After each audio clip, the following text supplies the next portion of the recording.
I'm here with Bluey, the beautiful little unicorn. We were just having a conversation about where she's at on the emotional guidance scale. My dad's in town today. We get to go take care of a few banking things. My aunt passed away a few months ago, and we're still working to resolve her estate. So he normally lives in Florida. He'll be here any minute. So I'm going to do a short reading today. And I think I'm going to go with the tick. And it just opened up to heroism. So let's read about that. Heroism. Understanding and compassion are very powerful sources of energy. They are the opposite of stupidity and passivity.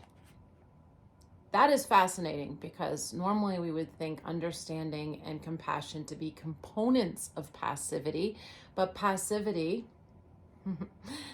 is not the same energy. I love that he's making a distinction. So understanding and compassion are very powerful sources of energy. They are the opposite of stupidity and passivity.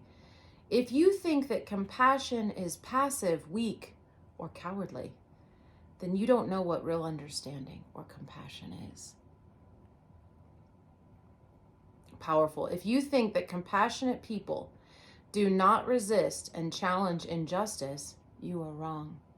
I think we really mix up I'm just a kind person and that's why I don't do anything. But when something wrong is happening in front of us and we are just saying, oh, I'm a kind person, why do you think? That's being passive because you're not addressing it. And that is weak and cowardly. And we get these all muddled up. I love this. If you think that compassionate people do not resist and challenge injustice, you're wrong. They're warriors, heroes, and heroines who have gained many victories. When you act with compassion, with non-violence, when you act on the basis of non-duality, you have to be very strong.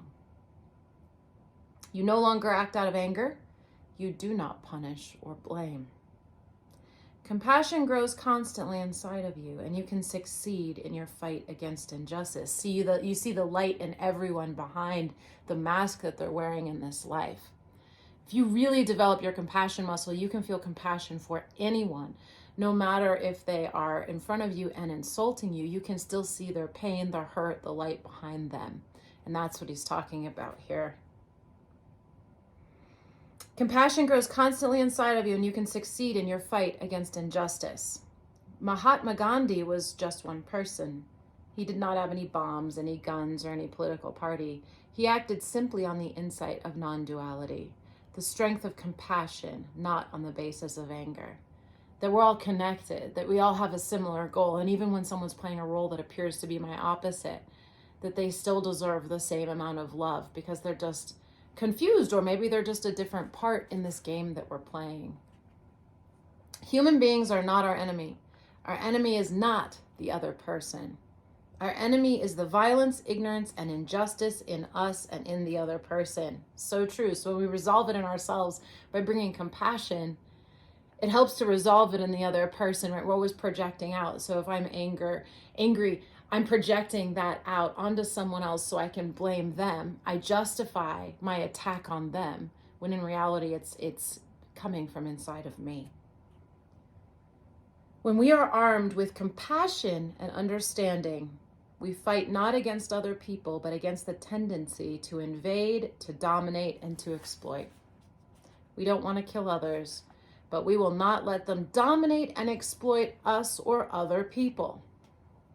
You have to protect yourself. You are not stupid. You are very intelligent and you have insight. Rather than saying protect yourself, I'd say stand for yourself. Because the idea of protection means that there's something I need to protect against, and really there's nothing to guard against. So in the compassion and peaceful interior, it's about just standing for yourself and holding your space, which really is what Gandhi did. Being compassionate does not mean allowing other people to do violence to themselves or to you. Being compassionate means being intelligent. Nonviolent action that springs from love can only be intelligent action.